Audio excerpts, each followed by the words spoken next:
Salam sejahtera, terima kasih karena bersama dengan saya di Nazilin Unity Channel. Sekali lagi, Anwar Ibrahim umum keputusan yang paling terbaik untuk Malaysia. Anwar Ibrahim kata, jangan jadi jaguh tunggang isu kuil Masjid India. Perdana Menteri tegur. Perdana Menteri Datuk Seri Anwar Ibrahim mengingatkan pihak luar supaya tidak membuat tuduhan sewenang-wenangnya mengenai pemindahan semula kuil Dewi Sri Patrakaliamman di Jalan Masjid India. Beliau berkata ada pihak yang mahu menjadi jago dengan menunggang isu ini. Katanya lagi, sebagai Perdana Menteri, beliau tidak akan merobohkan mana-mana rumah ibadat milik kaum lain. Masalahnya, ada penunggang agama termasuk peguam yang tidak pernah terbabit dalam kegiatan agama Hindu, terus jadi jago dan buat kenyataan umpamanya nak merobohkan kuil berkenan. Saya tidak boleh bayangkan saya sebagai Perdana Menteri merobohkan mana-mana kuil ataupun kegiatan agama orang lain. Jadi tidak bangkit sama sekali merobohkan. Dirundingkan selama bertahun-tahun untuk cari jalan yang baik supaya mereka dapat tapak yang sah dan diiktiraf.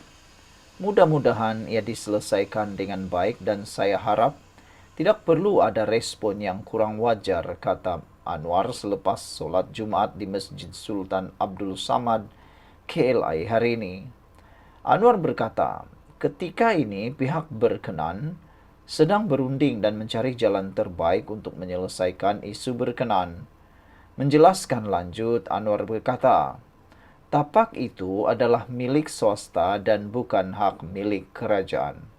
Malah ketika kuil itu dipindahkan ke tapak berkenan, ia dibuat tanpa permit sah. Pun begitu untuk menjaga keharmonian semua pihak, Dewan Bandaraya Kuala Lumpur telah pun mencari tapak ganti untuk kuil tersebut, kata Anwar. Walau bagaimanapun, akhirnya Akmal Saleh turut bersuara berkait dengan isu kuil ini. Kata Akmal Saleh, kalau masjid sekalipun perlu dipindahkan. Ketua Pemuda UMNO Dr. Akmal Saleh tampil mempersoalkan pendirian dan sikap bekas Presiden Badan Peguam Malaysia, Ambiga, dalam isu kuil Dewi Sri Patrakaliamman. Dia menegaskan tindakan pemindahan perlu dilakukan sekalipun kes seumpama itu melibatkan sebuah masjid. Saya nak maklumkan pada Ambiga dan kawan-kawan peguam mereka, dalam kes ini jika ada masjid yang dibina di atas tanah orang lain, sekalipun ia perlu dipindahkan, sebab itu tanah bukan milik masjid, katanya. Tuan tanah punya baik lagi. 10 tahun berbincang untuk dapatkan penyelesaian, bukan beli tanah hari ini esok suruh keluar.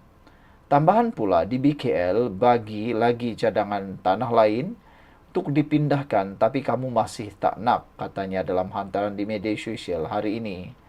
Akmal yang juga adun merlimau berkata demikian sebagai mengulas kontroversi melibatkan penempatan kuil yang terletak berhampiran Jalan Masjid India Kuala Lumpur itu.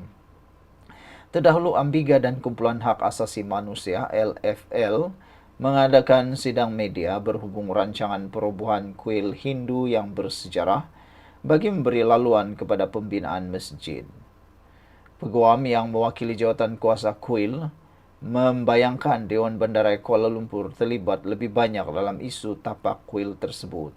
N. Surendran yang juga pengasas bersama LFL berkata di BKL seolah-olah mencadangkan kerajaan tiada kaitan memandangkan tanah tersebut milik persendirian. Bagaimanapun katanya pertikaian muncul kerana tindakan di BKL pada masa lalu. Sekian untuk kali ini. Jangan lupa tinggalkan komen anda, tekan butang subscribe. Bye-bye. Salam sejahtera. Terima kasih kerana bersama dengan saya di Nazilin Unity Channel. Anwar umumkan satu lagi keputusan paling mengejutkan Mahathir. Kali ini melibatkan Mukriz anak Mahathir. Anwar kata kerajaan mohon batal saman cukai 5 juta ringgit daripada Mukriz. Perdana Menteri Anwar Ibrahim dan Kerajaan Persekutuan telah memohon untuk membatalkan saman berhubung taksiran cukai 5 juta ringgit yang difailkan oleh anak bekas Perdana Menteri Dr. Mahathir Mohamad. Kedua-dua responden berhujah, perkara itu hanya melibatkan pertikaian cukai antara Mukriz Mahathir dan responden lain, yaitu Lembaga Hasil Dalam Negeri, LHDN. Anwar dan kerajaan menyatakan perkara tersebut dalam permohonan mereka di Mahkamah Tinggi Kuala Lumpur bagi membatalkan tindakan semakan kehakiman yang difailkan Mukriz terhadap mereka. Pada 20 Disember tahun lalu, Mukriz memfailkan tindakan sivil tersebut dengan mendakwa bahawa taksiran cukai 5 juta ringgit oleh LHDN terhadap dirinya sebagai tidak sah, berlaku kerana permusuhan berpanjangan Anwar terhadap Mahathir. Pada 2 Januari tahun ini, mahkamah telah memberi kebenaran kepada Mukriz untuk meneruskan tindakan tersebut. Sebelum kita teruskan ulasan kali ini, jangan lupa siapa yang ada kencing manis, gout dan tinggi darah, jangan lupa tekan butang produk yang ada dalam video ini. Ada produk yang bukan saya jual, tetapi saya kongsikan kepada anda kerana ramai sudah yang membeli produk ini, dan ramai sudah yang memberikan testimoni yang terbaik. Saya kongsikan supaya anda ada persediaan untuk menjelang raya. Jangan sampai raya pula kena gout. Jadi supaya rayanya seronok, enjoy, pastikan anda membeli produk, sediakan payung sebelum hujan. Kita teruskan. Dalam satu affidavit yang ditandatangani oleh Peguam Kanan Persekutuan Nur Irwawati Daud daripada Jabatan Peguam Negara bagi pihak Anwar dan kerajaan, kedua-dua responden menyatakan bahawa isu Mukriz hanyalah berkaitan dengan 3 notis taksiran tambahan yang dikeluarkan LHDN bagi tahun taksiran 2017, 18 dan 2019. Anwar dan kerajaan berkata, Mahkamah Tinggi pada 2 Januari hanya membenarkan Mukriz meneruskan semakan kehakiman untuk mencabar keputusan LHDN mengeluarkan notis taksiran cukai. Kedua-dua responden menegaskan keputusan mahkamah itu tidak membenarkan Mukriz memohon pelbagai relief tambahan lain, antaranya deklarasi bahawa Perdana Menteri telah menyalahgunakan kuasa dengan menyebabkan LHDN mengeluarkan notis taksiran tersebut. Sehubungan itu, Anwar dan kerajaan berhujah mereka tidak perlu lagi dikekalkan kepada responden dalam semakan kehakiman berkenan.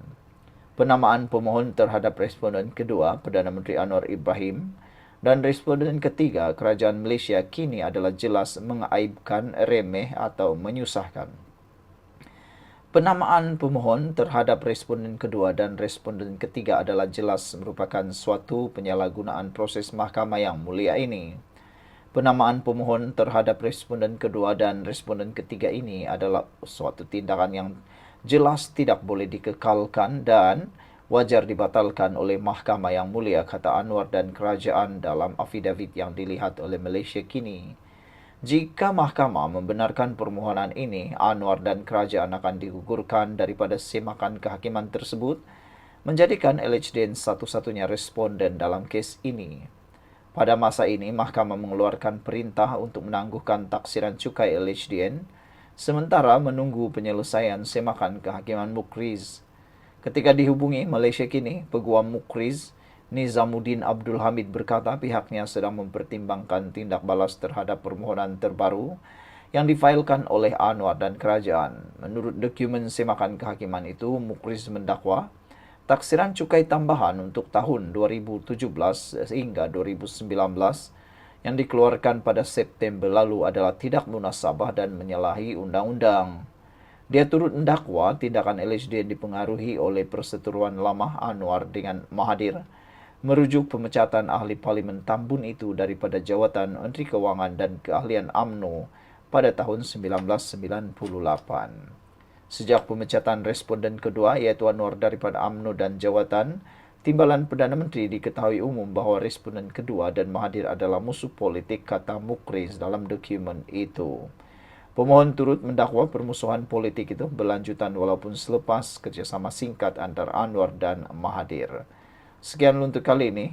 Jangan lupa tinggalkan komen Anda, tekan butang subscribe. Kita jumpa lagi. Bye-bye.